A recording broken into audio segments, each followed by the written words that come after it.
The astronauts apparently talked about seeing extraterrestrial objects on the moon, including flying saucers parked along the edge of a crater within their view. That's just crazy. He guided humanity to the moon, then walked its surface himself. Yet what Charles Duke experienced during Apollo 16 remains one of NASA's quietest secrets. Other astronauts avoided the topic, but Duke isn't one to shy away from questions about UFOs or alien life. Could they have seen something there that they didn't want to tell the public because of the implications? After decades of silence, Charles Duke is finally speaking out about what really happened in the darkness beyond Earth. The invisible astronaut, famous voice, forgotten face. Millions of people heard Charles Duke before they ever knew his name. When Neil Armstrong announced that the Eagle had landed on the moon, it was his voice that answered from Mission Control in Houston. Okay, engine stop. We copy you down, Eagle. Houston, Tranquility Base here. The Eagle has landed. That thick southern drawl, steady and warm, carried across every television and radio on Earth. Roger, Tranquility, we copy you on the ground. You got a bunch of guys about to turn blue. We're breathing again. That single response made him part of the most famous moment in human history. The line became iconic, replayed in documentaries for decades. It seems like a very long final phase over the rock field to find a reasonably good area. People could recognize his voice instantly, but if you showed them a photograph of Charlie Duke, most wouldn't have a clue who they were looking at. He became the ultimate paradox, world famous and completely invisible at the same time. He was sitting in a small console room in Houston wearing a headset, speaking words that billions of people were hearing live. His voice guided Armstrong and Aldrin through the most dangerous moments of their descent. Started now. It looks good to us, and we'll be ready to copy in a minute or two. Roger, Mike. We see it increasing now.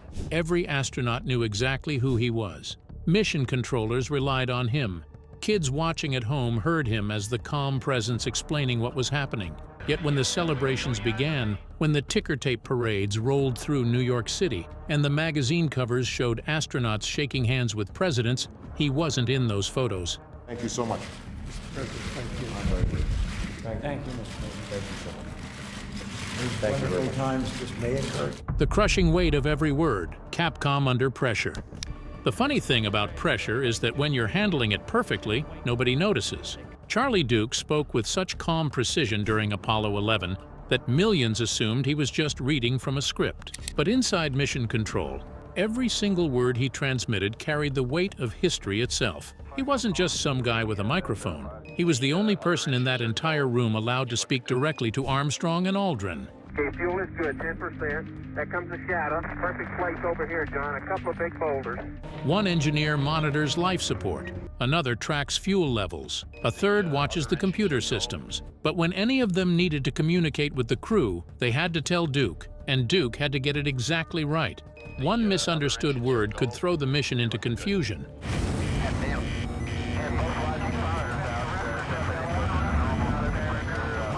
The mission rules were brutal. If communications dropped for 30 seconds, abort.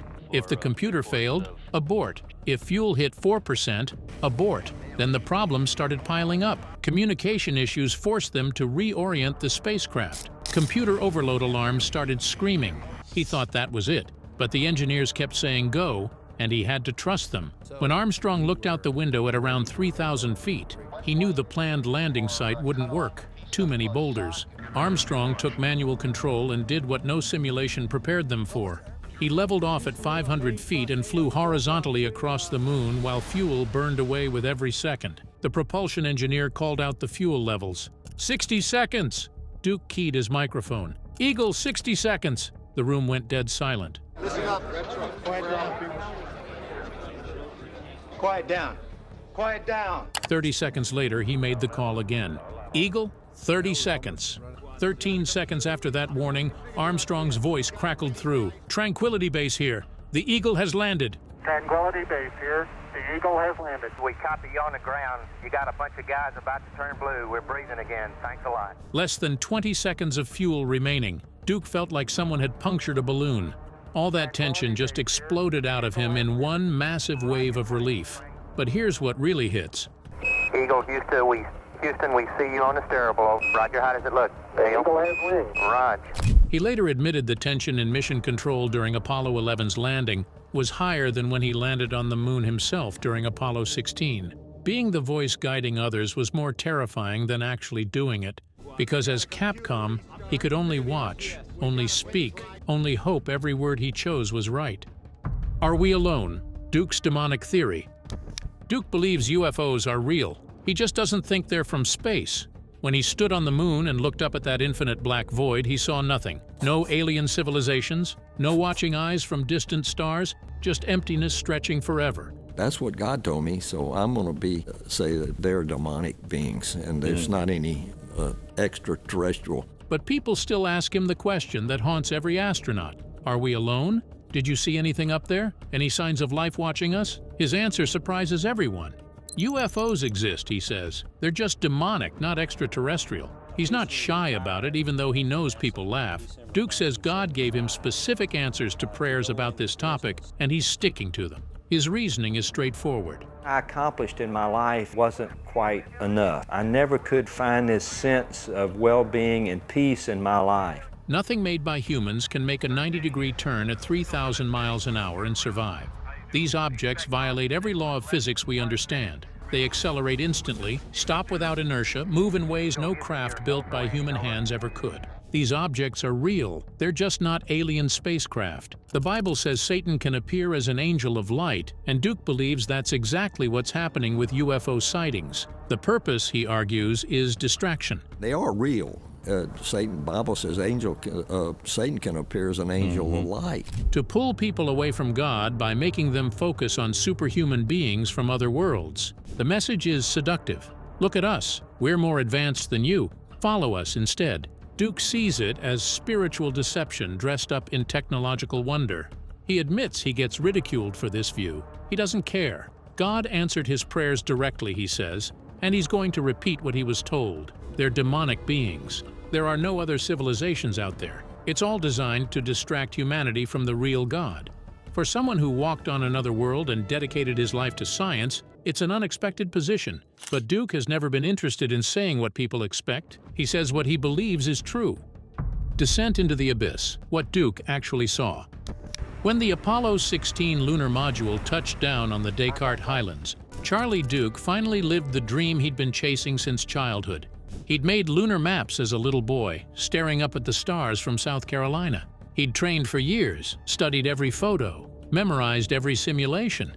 He thought he knew exactly what to expect. He was completely wrong. The first thing that hit him wasn't the ground beneath his boots. It was the sky above his helmet, or rather the complete absence of sky. The blackness above the moon wasn't just dark. It was an abyss so deep it felt like falling into nothing. He later described it as the most absolute black he'd ever experienced, a void that seemed to pull at him psychologically. No shimmer, no depth, no reference points, just an endless, crushing emptiness that made him feel utterly alone. Because while the sky above was swallowing all light, the lunar surface below was reflecting it with brutal intensity. The sun hit the gray dust and bounced back so bright it was almost blinding. There was no atmosphere to soften it. Just raw, cutting sunlight slamming against rock and dust and bouncing straight into his visor. The contrast between that pitch-black void above and the blazing brightness below created a visual divide his brain wasn't built to handle. He admitted that photographs never came close to capturing what he saw. The cameras flattened everything, turning something raw and terrifying into a postcard. Every boulder looked crisp as if someone had etched it with a knife. Every shadow cut across the surface like a line of ink on paper. No gradients, no soft transitions, just two extremes smashing against each other with nothing in between. On Earth, your vision adjusts constantly, but on the moon that adjustment never happened. The sharp divide never faded. Central Highlands of the moon, we just had a blast. And I was always striving for the next adventure, if you will. The missing Earthrise, the most disappointing moment. His experience on the moon kept shattering every expectation he'd built up over a lifetime. But nothing hit Charlie Duke quite like the realization that came when he tried to look up at Earth. Every human being who dreams of space travel imagines that one iconic moment, the blue marble hanging over the lunar horizon. Our entire world reduced to a fragile sphere floating in the void. That image defined Apollo for millions of people. It was the emotional centerpiece of the entire program. 4.51 billion years after the moon was born, on a journey into its past and into that of Earth. But the problem? He couldn't see it at all.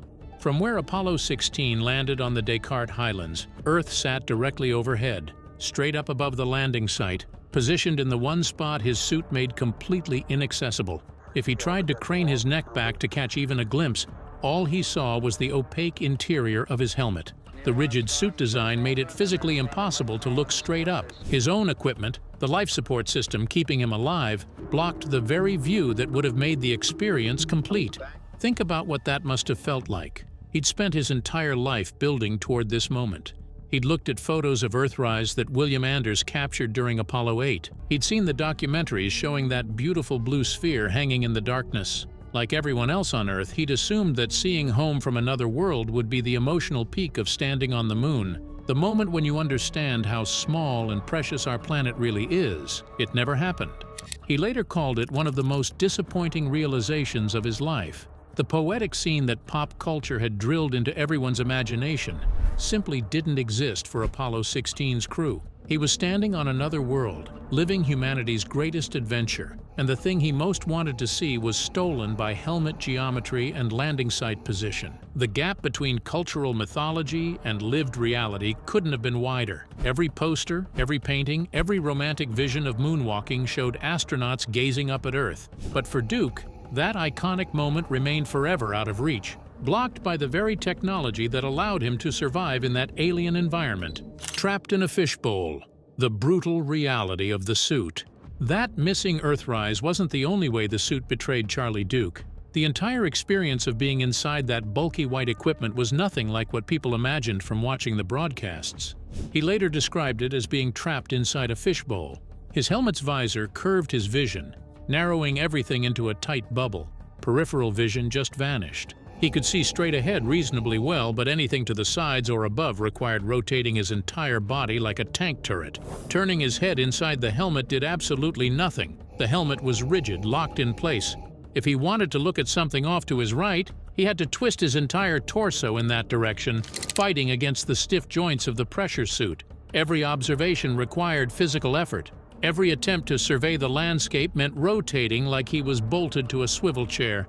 The graceful, sweeping views shown in documentaries never existed. His experience was clumsy and disorienting, a constant battle against hardware designed for survival rather than comfort. Then there was the gravity.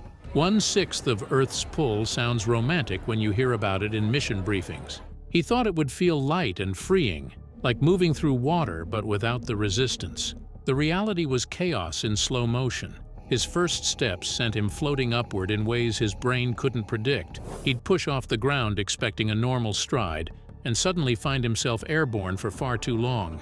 Landing was another problem entirely. His weight came down so slowly that he kept tipping forward or backward, fighting to regain balance while his inner ears screamed that something was wrong.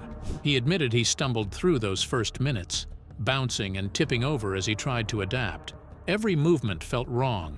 His body had spent 36 years learning to walk in Earth's gravity, and now those instincts were actively working against him. He laughed through the early mistakes, realizing how ungraceful space could make even the best-trained astronaut. The Hollywood version showed smooth, balletic movements across the lunar surface. Duke's version was a lot more like a toddler learning to walk, except that toddler was wearing 363 pounds of equipment that now weighed 60 pounds, but still had all of its mass and inertia fighting against every motion. Surviving the moon. The moon wasn't what Duke expected. Standing there in crushing silence, he came to a realization that changed everything. This wasn't another place humans could conquer. It was an alien environment that remained completely indifferent to whether he lived or died. The sunlight cut like a knife across the surface. No atmosphere softened it or scattered it into something manageable. Solar radiation slammed straight down with brutal intensity, unfiltered by any protective layer. The gray dust reflected that light with such blinding brightness that he had to squint even through his gold-plated visor. Temperature extremes hit simultaneously. When he dropped a photo on the lunar surface near the end of the mission, the temperature in direct sunlight measured around 200 degrees Fahrenheit. Astronaut Charles Duke left a cherished family photograph on the moon featuring himself, his wife, and their 2 sons. The plastic backing started curling up almost instantly, yet the shadowed side of his suit remained near negative 240 degrees, a difference of over 400 degrees across just a few feet. The moon has no atmosphere to distribute heat, no convection to moderate temperature. Sunlight means instant scorching. Shadow means instant freezing. There was no middle ground, no comfortable zone, no gradual transition. The vacuum meant no sound could travel. His breathing echoed inside his helmet. But outside was absolute silence. No wind, no movement, nothing. The dust he kicked up didn't drift like it would on Earth. It followed perfect parabolic arcs and fell straight back down, undisturbed by air resistance. Every footprint stayed exactly as he left it, preserved in airless stillness. He looked around at that harsh landscape and understood something fundamental. You don't conquer the moon, you survive it. The criminally forgotten mission, Apollo 16. While Apollo 11 made history and Apollo 13 made headlines, Apollo 16 made discoveries, real scientific breakthroughs that changed our understanding of the moon. The public barely remembers it happened. Duke and John Young set up the first telescope ever placed on the moon. That telescope captured ultraviolet light that Earth's atmosphere completely blocks. For the first time, astronomers got a clear cosmic view from beyond our planet's protective bubble. They spent 71 hours on the lunar surface, nearly 3 full days. Using the lunar rover, they covered almost 16 miles of terrain, bouncing across craters and around boulders that photographs from orbit hadn't even shown existed. They collected 209 pounds of rock and soil samples. More than half a century later, scientists are still studying those samples. They revealed wild variations in composition that nobody expected. The highland rocks showed chemical signatures completely different from the mare basalts that Apollo 11 had collected. Those differences suggested the moon wasn't formed the way anyone had believed. The theories had to be rewritten from scratch. Then came the instruments that really changed everything. Apollo 16 carried X-ray and gamma-ray spectrometers that could map the moon's chemical makeup from orbit. Those devices uncovered patterns of iron, titanium, and magnesium distribution across the surface. Geologists used that data to understand how the moon's crust had formed and evolved over billions of years. It was a scientific goldmine, but for the public, Apollo 16 barely registered. There were no first steps to celebrate, no life or death emergency to dramatize. Just 3 days of systematic exploration in the Descartes Highlands, the first and only highland landing site in the entire Apollo program. The landing site sat 8,000 to 9,000 feet higher in altitude than where Neil Armstrong had touched down. That altitude difference meant completely different geology, different rock types, different answers to fundamental questions about lunar formation. The Lunar Olympics. Humanity in the void. Charlie Duke had 363 pounds of reasons not to jump. He did it anyway. After days of systematic rock collection on the moon, he and John Young decided to have some fun. They called it the Moon Olympics. On Earth, his full suit weighed 363 pounds. On the moon, just 60. He'd gotten comfortable with the 1/6 gravity. Comfortable enough to see how high he could jump. Duke pushed off the lunar surface harder than he should have. His spacesuit suddenly felt weightless. For a moment he was flying. Then his center of gravity shifted backward and he realized he'd made a terrible mistake. The heavy life support backpack yanked him over. He was falling in slow motion, completely unable to stop himself. If he landed on that pack and cracked it open, he would be dead in seconds. Not injured, dead. No rescue, no second chance. He had maybe half a second to react. He twisted hard to the right and broke his fall with his shoulder. He still slammed flat on his back, heart pounding so hard he could hear it inside his helmet. For a few terrible seconds, he didn't know if the suit had held. John Young ran over. That wasn't very smart, Charlie. His hands went straight to his pressure gauge. Normal? Oxygen supply normal? He was alive. Then he saw the TV camera pointed directly at him. Mission Control had watched everything. They were not happy. The comm line went silent for a long moment. When Flight Director finally spoke, his voice was ice cold. The Moon Olympics were over, but even knowing he might have died, Duke laughed when it was over. The family on the moon, 2 personal legacies. Charlie Duke carried 2 small objects in his spacesuit during the moon landing. Neither was on the official manifest. Neither was required for the mission. But both mattered more to him than almost anything else he brought. He planned 2 ways to make the moon his own. 2 objects that would stay there long after he left. The first tied to his military service. 1972 marked the 25th anniversary of the United States Air Force. He was the only Air Force officer scheduled to walk on the moon that year. The Pentagon minted 2 special commemorative coins about the size of silver dollars. Minted 2 special coins about the size of a silver dollar. He carried both to the moon. He dropped one on the surface and photographed it. The other came back to Earth and sits today at the Air Force Museum at Wright-Patterson Air Force Base in Ohio. It's now on display at the Air Force Museum at Wright-Patterson Air Force Base, Ohio. The second object meant more. Being an astronaut demanded enormous sacrifice from families. He trained constantly, traveled for weeks, spent long stretches away from his wife and sons. He wanted to include them somehow. He asked his sons if they wanted to go to the moon with him. They couldn't ride in the spacecraft, but they could send a piece of themselves. He took a family photograph, just a regular snapshot showing him with his wife and 2 boys. I said, well, of course, you can't really join me on the spacecraft, but let's take a picture of our family. The last thing he did before climbing back into the lunar module was pull that photograph out and drop it on the moon.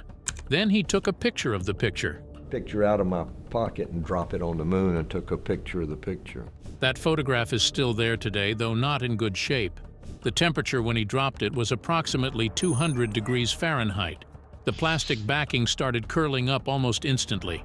Probably about 200 degrees Fahrenheit, so it was getting hot on the moon. After more than 50 years of thermal cycling, that photo is completely burnt and degraded, but it's still there. Duke's family is still on the moon. Apollo 16.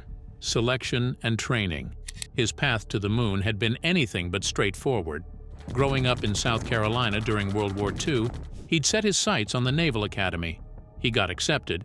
I didn't even know you could fly airplanes from the Naval Academy, but when I went. Thought his future was set. Then a doctor crushed that dream during his senior year. Astigmatism in his right eye. That disqualified him from naval aviation. Told me, I said, Midshipman Duke, you have astigmatism in your right eye and you don't qualify for naval aviation, but the Air Force will take you. The Navy couldn't use him as a pilot, but the Air Force would.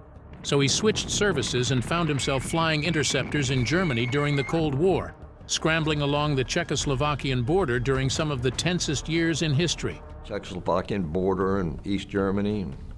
So it was a good assignment. I really loved it. That detour eventually led him to MIT in the early 1960s. Working on his master's degree, Duke got assigned to help develop the Apollo Guidance and Navigation System. NASA had contracted with MIT to build the computer that would fly astronauts to the moon, and they needed pilots to provide input. Let me start with MIT had the contract to build the Apollo Guidance and Navigation System. His thesis project put him right in the middle of the most important technological development of the space program. Astronauts kept coming to MIT to check on the guidance system's progress. He had never met anyone so excited about their job. He started asking questions. How do you become an astronaut? Charlie Bassett, a fellow Air Force pilot who'd been selected for NASA in 1963, gave him the roadmap. Finish your degree, go to test pilot school, then you might have a chance. He said, you got to finish your degree and go to test pilot school, and you might have a chance. He followed that advice like a mission checklist. In 1966, NASA called for new astronauts. Duke volunteered immediately. He got selected. After all those detours, he'd made it. He was going to the moon. Fighting the conspiracy, defending moon landing. Charlie Duke walked on the moon in 1972. He thought that was the dangerous part. He was wrong. Decades later, he found himself in a battle he never trained for, against people who claimed none of it ever happened. About 15 years ago, the calls started coming. One night, his phone rang at midnight. A man on the other end screaming, calling him a liar, a fraud, insisting the moon landing was fake. But I know you're a big liar and Christians don't lie, and why don't you tell the truth? You never went to the moon. And the response was simple. I went to the moon. Days later, a video cassette arrived, grainy footage arguing the conspiracy theories. No stars in the photos, no crater under the lander, wrong shadows. And it was that typical stuff, no stars in the sky, no hole under the lunar module, the shadows are wrong. The same debunked claims recycled endlessly. Then it escalated. He was speaking in Tokyo when someone jumped up with a Bible demanding he swear on it in front of the crowd. This guy jumps up in the audience and says, "Swear on this Bible that you," wasn't the same guy, but it was one of his apostles. And the same tactic used on Buzz Aldrin before Buzz punched the guy. The audience sat frozen. He stood his ground. So now the fight involves something conspiracy theorists can't argue with: evidence. He describes what only someone actually there would know: lunar dust that smelled like gunpowder, suits with one side blazing hot, the other freezing, silence so complete his breathing echoed inside his helmet. But the best weapon is simpler. The Lunar Reconnaissance Orbiter photographed every Apollo site from space. You can see the rovers, the equipment, the dark trails where astronauts walked. People can look it up, NASA's website right there. At 90, Duke has one mission left: make sure the truth outlasts the lies. We went to the moon, and he's got proof. Racing against time, 4 voices left. The clock is ticking. Of the 12 men who walked on the moon, only 4 are still alive: Buzz Aldrin, Charlie Duke, David Scott, and Harrison Schmitt. Every year, another face disappears from the old mission photographs. This generation is vanishing, and when they're gone, the Apollo story will shift from living memory into history books. That's what drives Duke now. His new mission isn't exploration anymore. It's preservation. What scares him most is that one day people will stop believing the moon landings were real simply because nobody alive will remember them firsthand. I said, "Well, you got it all wrong. I went to the moon." He said, "Well, I have irrefutable proof that you didn't go to the moon." The deniers will get louder as the witnesses disappear. So he stepped out of quiet retirement. He's doing more public appearances now in his early 90s than he did in the decades after Apollo 16.